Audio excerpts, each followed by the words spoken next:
ഇനി ഗൾഫ് വാർത്തകളിലേക്കാണ്. സർക്കാർ സേവനങ്ങൾക്ക് ഈടാക്കുന്ന നിരക്കുകളിൽ ഇളവുകൾ പ്രഖ്യാപിച്ച് ഖത്തർ നീതിന്യായ മന്ത്രാലയം. നിക്ഷേപ അന്തരീക്ഷം മെച്ചപ്പെടുത്തുക, സേവനങ്ങൾ വേഗത്തിൽ ലഭ്യമാക്കുക എന്നിവ ലക്ഷ്യമിട്ടാണ് നടപടി. മന്ത്രിസഭയുടെ തീരുമാനപ്രകാരമാണ് ഇളവുകൾ പ്രഖ്യാപിച്ചത്.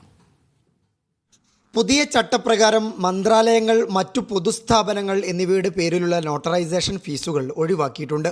സംഭാവനകൾ, ചാരിറ്റി ആവശ്യങ്ങൾക്കുള്ള വിൽപത്രങ്ങൾ എന്നിവയ്ക്കും ഫീസില്ല. കമ്പനികളുടെയും സ്വകാര്യ സ്ഥാപനങ്ങളുടെയും ആദ്യത്തെ നോട്ടറൈസേഷനും കരാറുകൾക്കും ഭരണഘടനാ രേഖകൾക്കും ഫീ നൽകേണ്ടതില്ല. അവകാശികൾ തമ്മിലുള്ള ഒത്തുതീർപ്പുകൾ അടക്കം കുടുംബ കോടതി പുറപ്പെടുവിക്കുന്ന അനന്തരാവകാശവുമായി ബന്ധപ്പെട്ട രേഖകൾക്കും ഫീ ഒഴിവാക്കി. നിരവധി മേഖലകളിലെ സേവന നിരക്കുകളിൽ ഇളവ് പ്രഖ്യാപിച്ചിട്ടുമുണ്ട്.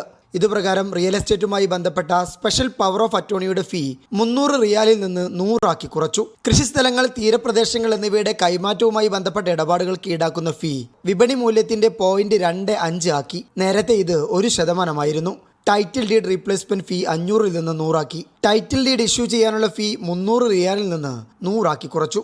ഉടമസ്ഥാവകാശ സർട്ടിഫിക്കറ്റിനുള്ള ഫീ 100 നിന്ന് 50 ആക്കി കുറച്ചിട്ടുണ്ട്. ഗവൺമെന്റ് ഉദ്യോഗസ്ഥർ അപേക്ഷകന്റെ വീട്ടിലെത്തി സേവനം നൽകാനുള്ള ഫീ 1000 നിന്ന് 200 റിയാലാക്കി കുറച്ചു.